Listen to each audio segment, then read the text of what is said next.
Do you love traditions in your household? I do. I have one that I do in February, and I thought I'm going to share it with you guys. It's so simple. You guys know I love simple. All you need is tape, scissors, and paper. That's all. And your sweet words. I love the month of February because everywhere you go is just sweet, lovely words. You're cute.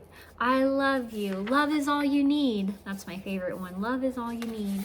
But I came up with this. I don't know if I came up with it or maybe I saw it on Pinterest. But anyways, I've been doing it for, I don't even know, 9 years or so. And what I do is I get a piece of paper. So I don't want to assume that you guys know how to make a heart. Cause I assume everybody knows, but I don't want to assume. So just to help you out, if you don't know, you just take a piece of paper and you fold it in half. And you can draw or just cut half of a heart. And then you cut that and it'll pop out like this. And it'll be a heart. And what I do is I take equal amount of hearts because, you know, fairness. You don't want more hearts for one child than the other. So what I do is I write what I love about each child. And so, example, love that you love spending time with your siblings. That's not always the case, but lately my kids have been spending a lot of time with each other, and that just makes me happy. That makes my mom heart happy. And so I just been writing things down that I notice that I love and appreciate about each kid. And what I do is I put a piece of tape on it and I put it all around their room.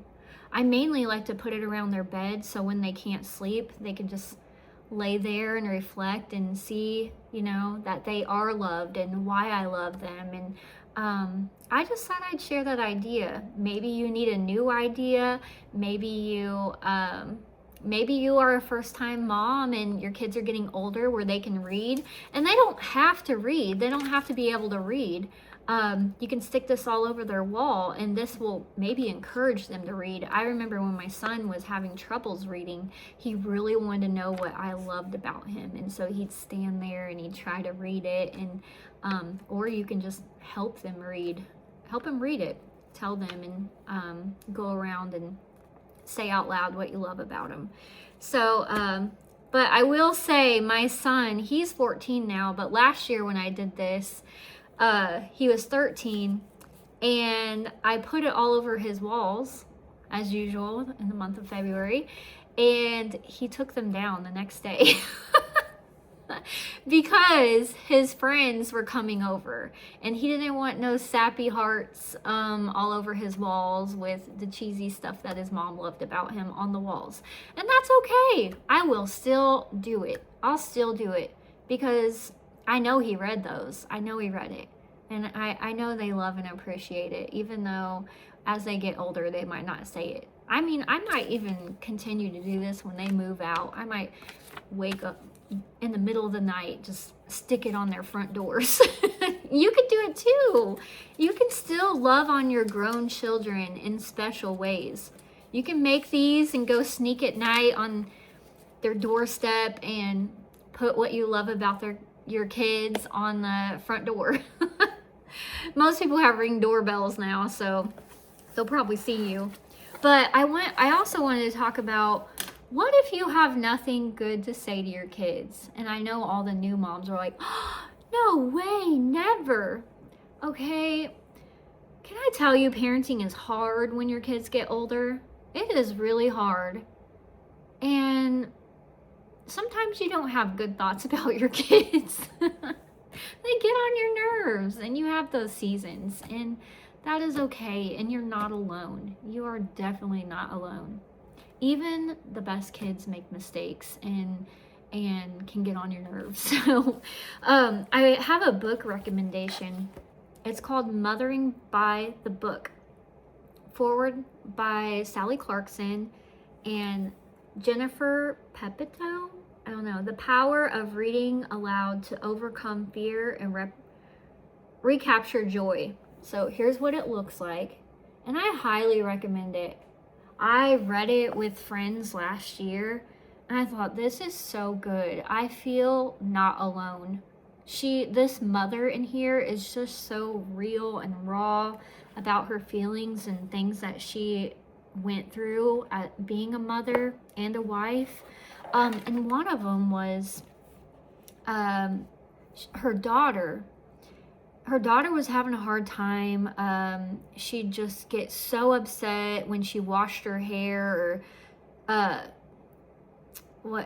she was just uncontrollable, having meltdowns and crying.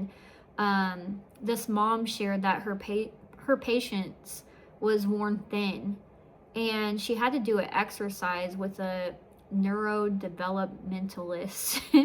And that's a big word. And she asked her to make a recording for her daughter of kind words about her daughter. And so some of the things she said was, you're a great learner. You are a patient person. You're full of good ideas. And then she was to play the recordings as her daughter went to sleep at night to counter the effects of frustrating days. And what she learned was, at that point, some of these statements seemed untrue. You know, can you relate? Like, we could say our kids are patient, but really they're not. So she felt like she was lying and being dishonest. But then she realized, but God speaks life over us, and I could do that for my daughter also. How many times can we not be patient, or the person that God calls us to be, but yet he still loves us. He still says great things about us, even though the enemy will tell us different. No, you're not. Look at you, or you were so impatient yesterday. Yeah, and so it reminds me of a verse I wanted to share. Galatians 6:9. Let us not become weary in doing good, for at a proper time we will reap a harvest if we do not give up. So that's a verse that one of my good friends, she reminds me, because I will be so frustrated with one of my children, and I will tell her, and then I will just want to be petty. Do you struggle with that? Sometimes I want to be petty, like, oh yeah, well, and then I go to my friend, and she always reminds me of that verse. Never become weary in doing good. Keep loving your child. Keep speaking life into your child, over your child. That's what God does to us. God still loves us. God is still patient with us. God still speaks good over our lives, even when we're not being good. There's also Hebrews 13:16, which urges not to neglect doing good and sharing, as God is pleased with such sacrifices. So God is pleased with us when we handle things the way we should, when we handle our difficult children, when we speak life over them.